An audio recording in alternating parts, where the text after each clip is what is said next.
Hi, thanks for joining me today for a walk in the carpenter shop. It was in a carpenter shop that Jesus grew up and learned a lot of those lessons that he would then kind of flesh his life by and then live out and model again in his earthly ministry as he walked here on planet Earth. I want to read you a verse today. Out of John chapter 15, verse 2, it says, "Every branch in me that does not bear fruit, he takes away. And every branch that bears fruit, he prunes, that it may bear more fruit."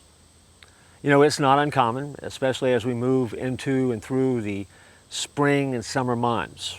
Those summer months when it starts to get hot and things really get heated up and it gets dry, that we will hear reports of a wildfire.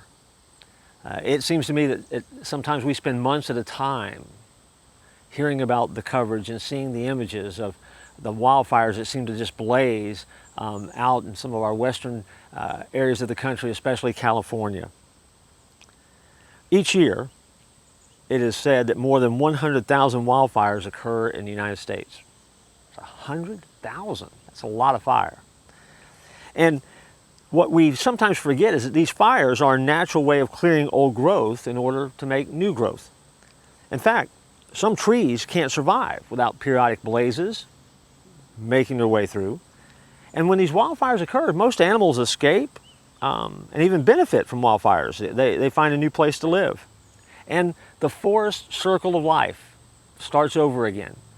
And things pick back up, and it lasts decades or even centuries, and the forest grows back, and departed animals will return. And that's the way that God has kind of put our planet into place. And it has an amazing ability to take care of itself in some ways.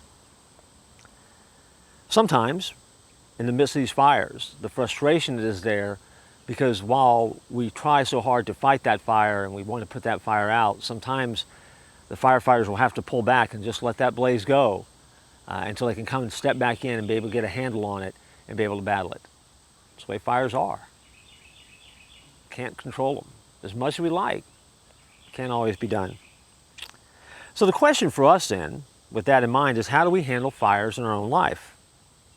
Those things that happen that we hadn't planned for, and when they start to burn, they just seem to rage out of control.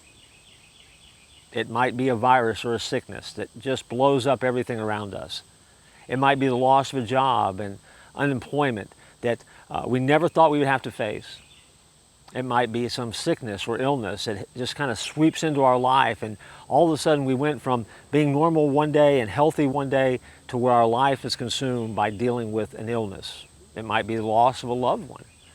It might be a change of circumstances with a child. It could be anything in your life that all of a sudden begins to glow, there's a flame, and before you know it, that fire begins to burn and races out of control. You try to find reasons why it's happening.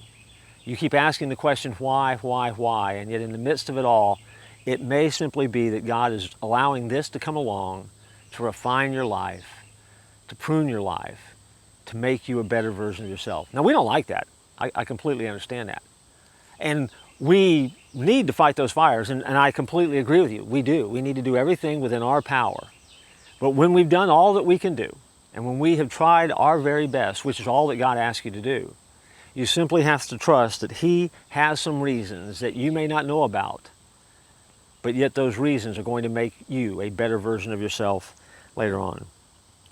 You may have heard the song, Refiner's Fire. It says, "Refiner's fire, my heart's one desire is to be holy, set apart for you. I choose to be holy, set apart for you. You, my master, I'm ready to do your will." God uses those moments in your life, like a refiner's fire, to burn away some of that undergrowth so that you can then come back into a fullness of life with Him that will make all the difference in the world. We all battle fires. Some of them we get a handle on. Many of them we can't. And when those fires rage out of control, trust in God and know that He hasn't forgotten about you. And He'll bring you through the flames, and you will be stronger than ever. And you will see things differently than you've ever seen them before. I guarantee it. I look forward to joining you next time here in the Carpenter Shop.